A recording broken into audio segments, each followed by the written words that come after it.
parasti pirms rāda filmu neviens nestāsta, ar ko tā filma beigsies.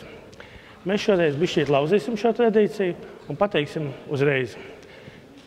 Šī sižetā var neieklausīties un pilnīgi mierīgi tālāk dzīvot tie cilvēki, kuriem automašīnas ir izgatavotas līdz 2009. Gadam. Tātad vecāks par 2009. Gadu šo auto īpašnieku var mierīgi darīt kaut ko citu vai vienkārši tāpat skatīties televizoru. Tiem, kam automobīļi ir jaunāki par 2009. Gadu, klausties gana uzmanīgi. Jau arī tie, kas taisās pēc 2009. Gada kaut kas mūsdienās, kādu automobīlu iegādāties. Jums gan ir vērts dzirdēt, par ko šeit tiks stāstīts. Tātad validoli zem mēles un uz priekšu. Saeima ir pieņēmusi kādu dokumentu, kurš skar visus auto vadītājus. Pareizi sakot, skars, ja šo te likumu parakstīs vēl prezidents. Bet kas tas par likumu? Tātad par to, cik lielu nodokli un kāpēc, kurš no mums maksās par kādu sev piedalošu transporta līdzekli. Vestrēna kungs, sakiet, kāds tad ir tas likums un ko viņš saka? Principā tie ir 3 likumi. Automobīļu un motociklu nodoklis. Nodokļu likums jeb tā sauktais reģistrācijas nodokļu. Transporta līdzekļu eksploatācijas nodokļa likums un autoceļu lietošanas nodevas likums. Nodokļu izmērs būs atkarīgs, cik es saprotu, no tā, cik daudz katrs automobīls izdara kaitējumu vai piešmucē gaisu ar CO2. Tas attiecas uz automobīļiem, kas ir jaunāki par 2009. Gadu. Un tiem atbilstoši Eiropas direktīvai ir ražotājam jāizdod un jānosaka CO2 vērtība. Tas ir CO2 izmeši gramos uz kilometru. Un tiem, kam šī vērtība ir, tātad no 2017. Gada 1. janvāra šādus automobīļus pirmoreiz reģistrējot Latvijā, viņiem jau par 17. gadu un 18. tiks aprēķināts transporta līdzekļu eksploatācijas nodoklis atbilstoši šim CO2 izmešiem. Šobrīd jau esošiem un reģistrētiem automobīļiem, kas jaunāk par 2009. Gadu, būs 2 gadu pārejas periods, un šāda veida aprēķins sāksies no 2019. Gada 1. janvāra. Dabiski elektromobīļi nemaksās neko. Jā, tas ir pirmā CO2 izmešu kategorija līdz 50 gramiem uz kilometru. Likme ir 0. Tātad pēc 50 gramiem uz kilometru sākās jau kaut kas, cik ir 12 eiro. 12, nākošā 12, 48, 84, 120 un tā tālāk. Un tad tās jūtamākās ir no 250 līdz 300 ir 408, 300 līdz 350 tie ir 552, un virs 350 tā jau ir ļoti iespaidīga summa 756. Šos te rādītājus automobīļiem, kas ir svaigāki, jaunāki no 2009. Gada uz augšu, nosaka ražotājs. Jā, un te vēl ir papildinājums, ko ieviesa jau likuma izstrādes gaitā, izskatīšanas gaitā atsevišķu deputātu priekšlikums tiem automobīļiem, kuru motora tilpums ir lielāks par 3,5 litriem, papildus vēl šai te likmei vēl 300 eiro jāmaksā būs. Tātad, ja es pareizi sapratu, ja man ir tas kaitīgākais automobīls, kurš izstrādā CO2 virs 350 gramiem uz 100 km, tad pie 756 vēl klāt 300. 300. Tādi automobīļi, kuru litrāža pārsniedz 3,5 litrus, ir 2100 šobrīd reģistrēti. Tagad mēs laimīgi tikām galā ar tiem, kas no 2009. Gada uz augšu. Kas notiksies no tiem, kas no 2009. Gada uz leju? Jo, pieņemsim, manā rīcībā ir viens automobīls, kurš ir ražots 91. gadā, viņš ir ārkārtīgi labā tehniskā stāvoklī, bet tajā laikā vēl vispār CO2 vispār neviens nenoteica. Un es tagad šaubos, vai kāda rūpnīca mēģinās noteikt 91. gada mašīnai CO2 izmešu. Ko es darīšu? Jā, tāpēc arī mēs neattiecinām, nepiedāvājam šo attiecināt uz pilnīgi visiem, lai nebūtu pārpratumi, jukas, skaidrošanās, dažādi pārmetumi. Ja, tātad šiem automobīļiem, kuriem pēc vienotas metodikas nav noteikts un nekad nav bijis noteikts, tiem nodokļu aprēķināšanas kārtība paliek vecā. Vai nu pilna masa, vai 3 komponenti. Tas ir masa, tilpums, jauda. Tātad praktiski automobīļiem līdz, es nezinu, kaut vai no 1917. gada, vai ne, vienalga, no automobīļa dzimšanas laikiem līdz pat 2009. gadam nekas nemainās. Ja tur kaut kādas kategorijas tomēr pa vidu Tieši tā, tur nekas nemainās. Aprēķināšanas kārtība nemainās. Sakiet, vai tiešām neviens nav padomājis un padiskutējis par to, ka Latvijā, es nezinu precīzi cik, bet diezgan liels automobīļu skaits ir aprīkot ar gāzi? Atbilstoši Eiropas direktīvai ir noteikti vienota metodika, visiem ražotājiem vienāda, un ražotāji nosaka atbilstoši šai metodikai certificētā laboratorijā šo CO2 izmešu daudzumu. Katram jau konkrētam modelim, un viņi jau par to atbild. Tāpēc šobrīd, ja jau ir piereģistrēts automobils un pēc tam viņam ir uzstādīta atsevišķa gāze, diemžēl mums nav šāda ražotāja apliecinājuma, ka CO2 ir tieši tāds un ne savādāks. Ņemot vērā, ka šīs izmaiņas ir ļoti apjomīgas, mēs turpināsim nākošās sestdienas numuru 2 raidījumā.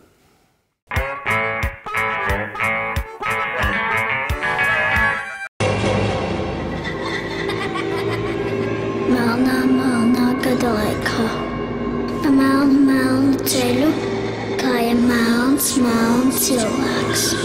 Un melnā statistika gatavojas vēl vienam melnam ierakstam. Bet par laimi cilvēkam bija balta atstarojoša veste, redzams tātad dzīves.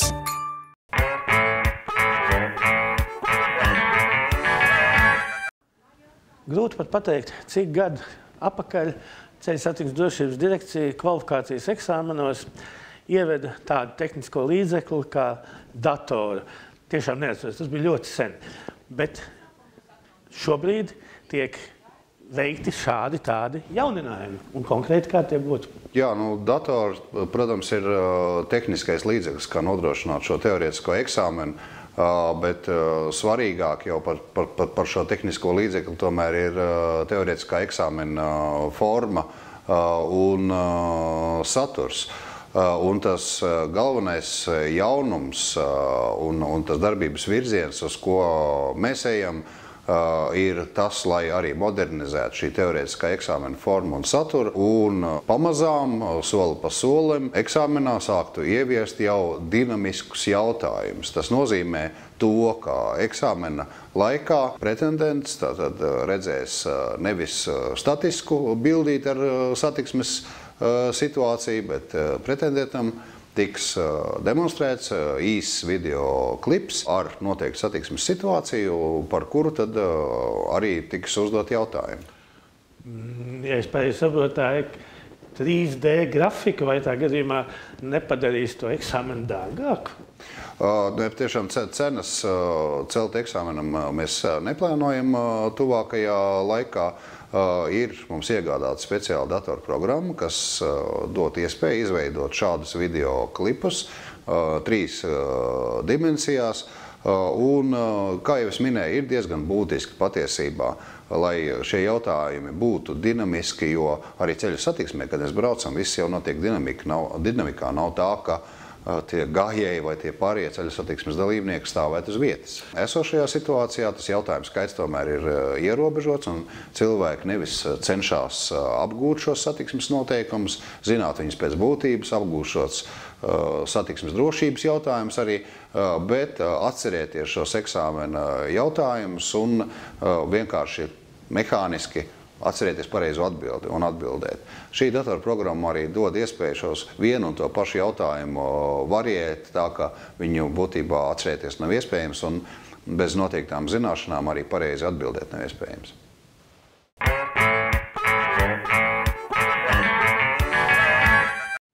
Pāris mēnešus atpakaļ man pārsteidza kāda nepatīkama ziņa, kad kāds man ļoti labi pazīstams uzņēmējs, kuram es ļoti uzticos un ilgus gadus sadarbojamies, pēkšņi esot izdarījis tādas darbības, kas neatbilst līgumam, kas ir saistīts ar automobīļu iepirkumu policijai. Tagad ir pagājis ilgāks laiks, esam šo to noskaidrojuši un esam arī gatavi pastāstīt, kā tad ir. Jo publiskā telpā esošā informācija negluži atbilst patiesībai. Laikā, kad tika izsludināts iepirkums, bija skaidrs, ka ražotāji automašīnas ar Eiro 6 dzinējiem nevarēs piegādāt. Pārnājām šo situāciju ar mūsu piegādātāju, veicām izpēti un analīzi, kā līdzīgas situācijas ir risinātas citās Eiropas valstīs. Attiecīgi nonācām pie izvēles, kad izvēlējāmies sistēmu, kā uzlabot Eiro 5B standartam atbilstoši dzinēju, panākot viņa atbilstību Eiro 6 standartam. Būtībā Eiro 5B dzinējs no Eiro 6 atšķiras tikai vienā parametrā. Attiecīgi, tad secīgi pēc plāna mūsu piegādātājs veica piegādāto automašīnu aprīkošanu ar papildus aprīkojumu, dzinēja vadības bloku pārprogrammēšanu, un šādā veidā tad šī atbilstība tika panākta. Programmēšanas darbus uzticējām šīs jomas speciālistam Uldim Rolim. Kā man augstskolā teica katedras vadītāji, nav svarīgi visu zināt, ir svarīgi zināt, kur meklēt atbildi, zināšanas. Un tāpēc būtu gudrāks pats par sevi un citiem. Uldi, kā tad ir ar šo te Citroen 5, 6? Jā, tas bija izaicinājums ķerties pie šāda darba. Kaut arī šodienas informācijas tehnoloģiju pasaulē mēs ļoti labi zinām, ko dara visā pasaulē un varam ātri iegūt zināšanas. Tajā pašā laikā mēs pietiekoši ilgi esam strādājuši šī nozarē un ir bijuši bezprecedenta gadījumi, kad ir bijuši atgāzu skandāli. Un no tā arī mēs esam mācījušies, tā sakot, un pētījuši šos jautājumus. Līdz ar to mums teorētiski jau bija zināmi ceļi, kā šie jautājumi ir risināmi. Mūsu pasūtītājs piekrita mūsu izvirzītai tēzai, kad šādas lietas ir jāpārbauda laboratoriski. Šāda laboratorija, paldies Dievam, Latvijā ir. Tā ir Lauksaimniecības universitāte, Spēkratu institūta alternatīvo degvielu laboratorija, kura ir aprīkota ar tādu stendu, uz kura var imitēt certifikācijas izmēģinājumos pielietojamos pārbaudas ciklus un ar pietiekoši precīzu un zinātnisku aparatūru atgāzu toksiskumu novērtēšanai. Pie sevis mēs sagatavojām apmēram 7 dažādas programmu versijas, lai samazinātu NOx izmešus, kuri atšķirās starp Eiro 5 un Eiro 6 mašīnai, jo tāds bija uzstādījums. Un pavadījām diezgan ilgas stundas uz stenda, lai samērītu un pēc tam apkopotu šos rezultātus. Finālā bija 2 labvēlīgas programmas, kur mēs ieguvām samazinājumu no 4,5 līdz 9% NOx samazinājumu šī pārbaudas ciklā. Savukārt, tā kā laboratorija ir zinātniska, pētnieciska, tad viņas piestādītie rezultāti nedaudz atšķirās no tiem rezultātiem, kādus prasa certifikācijas pārbaudījumos, ko pielieto rūpnīcas. Ja? Un mēs ieteicām pasūtītājiem, kad būtu ļoti labi veikt salīdzinošos pārbaudījumus ar Eiro 6 mašīnu, jaunu Eiro 6 mašīnu. Tāda arī tika piegādāta, un mēs visus šos pašus pārbaudas testus veicām kā salīdzinošos pārbaudījumus visos tajos pašos testa versijās, kādu mēs pārbaudījām pārbūvēto Eiro 5 mašīnu. Gala rezultātā mēs ieguvām skaitļus, kas raksturo Eiro 6 mašīnas atgāzu normas un mūsu veikto testu automašīnu normas. Mūsu darbs izrādījās par 2,1% labāks nekā Eiro 6 mašīnu izmešu. Nu, tad tikpat kā līdzīgs. Jūs nepārteicieties? Nu, jā, ja pārteicos, teiksim, dīzeļdegvielas litrs maksā Eiro 2 un eiro, nu, tas ir tieši tā. Jūs ar savu uzlabojumu ieguvāt labāku rādītāju nekā Eiro 6? Es neteiktu, ka mēs ļoti nozīmīgi pārsitām Eiro 6 normatīvu, bet bijām ļoti tuvu tam, jo Eiro 6 mašīnas normatīvam nedaudz bija tendence mainīties laikā stipri vairāk nekā mūsu pārbūvētajā Eiro 5 mašīnā. Bet vidējais rezultāts iznāca, tā sakot, mums 2,1% labāks. Labi, mani roļu stāstītājs pārliecināja, kas notiek tālāk, vai arī pasūtītājs valsts policija ir apmierināta? Diemžēl, bet pat neskatoties uz mūsu zinātniskā pētījuma pozitīviem rezultātiem, Latvijas likumdošana neparedz Eiro 5B automašīnu pārreģistrēšanu kā Eiro 6.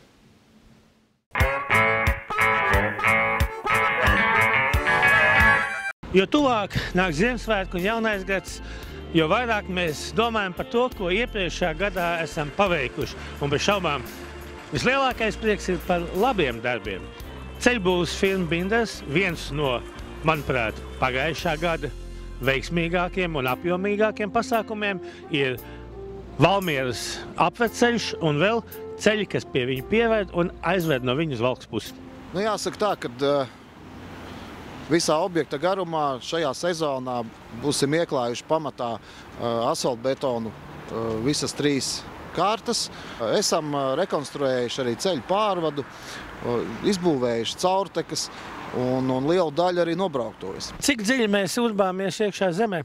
Pamatā visā objektā tika saglabāts esošais šķembu pamats, kā arī smilts salturīgais slānis, bet tomēr atsevišķas vietas, tas ir konkrēti ceļu paplašinājumi un posmos, kur salturīgā slāņa īpašības bija neatbilstošas, tika arī mainīts salturīgais slānis un ieklāts jauns šķembu pamats.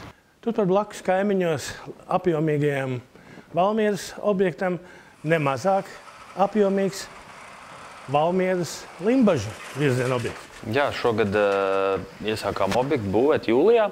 Šobrīd vēl veicam darbus. Pagaidām strādājam pie atkūdrošanas darbiem ar iosienu dzīšanu. Tas mums tāds bišķiņ neraksturīgāks darbs, bet ir, tā teikt, interesants process, izzinošs, darbi iet uz priekšu. Arī laikapstākļi šobrīd labvēlīgi, lai veiktu atkūdrošanu. Vēl šogad ir ieklāts asfaltbetona apakškārta, aptuveni 4 kilometriem, kas ir pusobjekts. Un aptuveni 2,3 km ir ieklāta asfaltbetona virskārta jau. Kad es tur pabiju agrā rudenī, tad bija redzams, ka milzīgs ierakums. Faktiski rok ārā viss, kas vien iespējams. Visas ceļa sastāvdaļas izrauk ārā un liek visu pa jaunu. Jā, šajā projektā ir paredzēta pilna konstrukcija. Tātad visos 8,8 km ir pilna konstrukcija. Būvējam salustrīgo kārtu, 2 kārtas ar šķembām, 2 kārtas ar asfaltbetonu un vēl papildus ir tāds kā pastiprinošais slānis, kā paklājs slānis. Sakarā ar to, ka tas ceļš iet purvainam apvidumu cauri, līdz ar to vēl aptuveni 40 cm zem salustrīgās kārtas tiek mainīta grunts, viņi tiek nomainīti pret salustrīgu materiālu un apakšā paklājot vēl ģeotekstilu. Tava atbildībā vēl kāds ļoti nozīmīgs objekts – Jetliņa piebraucamais ceļš. Jā, tas ir nozīmīga iela, tā teikt, Stopiņu novadā, jo ved tieši uz galveno pilsētas Rīgas izgāstuvi. Tur šobrīd veicam arī vēl pagājušajā nedēļā veicām frezēšanas darbus, ķērām temperatūras, lai tos visus darbus var izdarīt. Šobrīd strādājam pie ierakuma, komunikāciju izbūves, attiecīgi arī salustrīgos kārtu būvēsim un šķembu apakškārtas. Man izstājās, ka vietām ir uzklāta arī pirmā asfalta kārta un šķembas materiāli. Jā, mums šogad vēl izdevās uzklāt vienā joslā 1,3 km garumā asfaltbetona apakškārtu un arī šķembu virskārtu no granīta materiāla. Iela ir interesants objekts, jo ļoti liels satiksme, ļoti liels smago transporta īpatsvars, tādēļ strādāt nav viegli, jāuztur labā kārtībā apbraucamais ceļš un tas ceļš, pa ko tiek novirzīta satiksme. Praktiski šogad esam plānos un darbi vēl jāturpina nākamgad un līdz jūlijam jābūt gatavai. Nedaudz vairāk kā mēnesis pagājis kopš tā brīža, kad ceļbūves firma Binders Ogrē eksploatācija nodeva Malkalnes ielu. Šobrīd Binders tehnika un cilvēki strādā jau Brīvības ielā. Objekts ir 1,7 km paredzēts, kas ir no Amatnieku ielas līdz Ogres pilsētas robežai. Paredzēts objektā ir nomainīt ūdensvadu, izbūvēt lietus kolektorus jaunus, kā arī apgaismojums tiks izbūvēts un veloceliņš tiks izbūvēts. Pateicoties tam, kad ziema bišķīt apkāpusies, var vairāk padarīt? Jā, tieši tā. Tas mums ļoti labvēlīgi ir ietekmējis, kad ziema ir aizkavējusies, jeb vēl nav atnākusi, un tāpēc varam veikt rākšanas darbus, kamēr nav sasalums.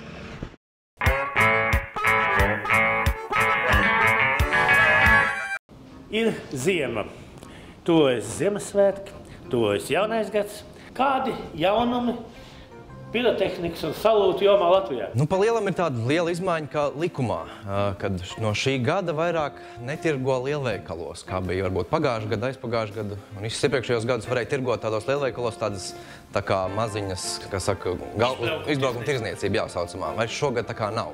Un pirotehnika var iegādāties tikai licencētos veikalos. Ar ko jārēķinās? Cerams, ka nebūs deficīts? Nē, pirotehnikas deficīts nebūs. Jārēķinās ar to, ka varētu būt daudz lielākas rindas uz tajos pirotehnikas veikalos. Jo, ja cilvēks pirms tam nopirka to pirotehniku tajā izbraukuma tirzniecībā lielveikalā, tad tagad viņam jāiet uz pirotehnikas veikalu. Tas nozīmē, ka daudz garāks rindas būs, ar ko es arī gribēju pateikt, ka lūgums cilvēkiem nākt varbūt kādu nedēļu vai 2 nedēļas pirms jaunā gada, lai arī cilvēkiem varētu izstāstīt un nebūtu jāstāv tajās garajās rindās. Sakot, jūs turpiniet jau cilvēkiem stāstīt. Es atceros, mēs jau paši esam filmējuši, jūs te uz ekrāna rādiet, tad rādiet jau cilvēkiem, iepazīstiniet vizuāli, lai vieglāk ir saprast nekā uz pirkstiem. Noteikti jā. Tas laiks līdz Ziemassvētkiem, tas ir tāds brīvāks laiks. Ir vairāk laiks pārdevējiem, nav garas rindas, ir iespējams vairāk pastāstīt, parādīt, ja vēlās to pašu video. Pēc Ziemassvētkiem, tad ir bišķi savādāk. Notiekās aktīva tirzniecība bez paraugu demonstrējuma. Jā.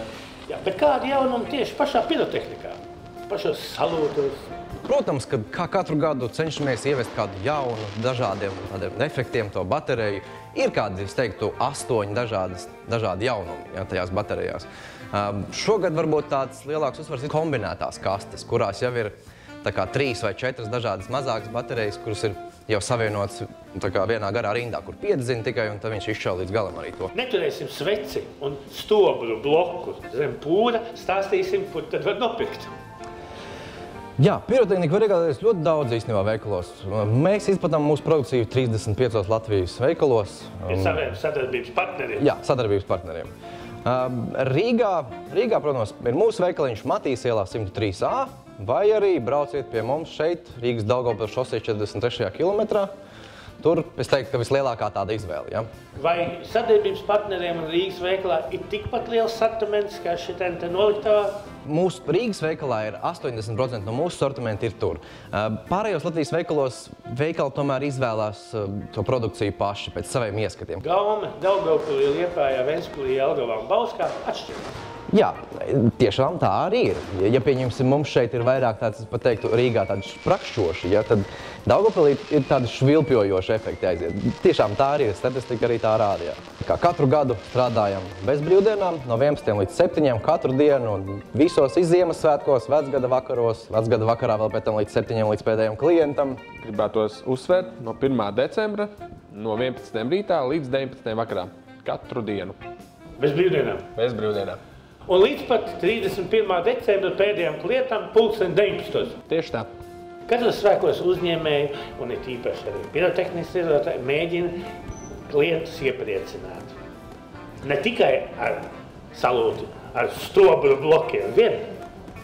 Bet arī ar atlaidēm, jā. Pilnīgi pareizi. Lai cilvēks iepriecinātu, viss, kas iepirksies mūsu veikalā Rīgas Daugavpils šoseja 43. kilometrā, internetā salūts LV var izdrukāt kuponu un saņemt visiem pirotehnikas izstrādājumiem 10% atlaidi.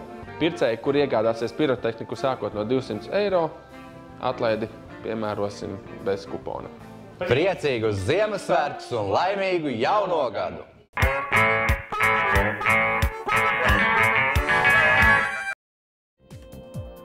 Automoto raidījums numur 2 izmanto Media Range datu nesējus. Iegādāties tos varat Prizma lielveikalos.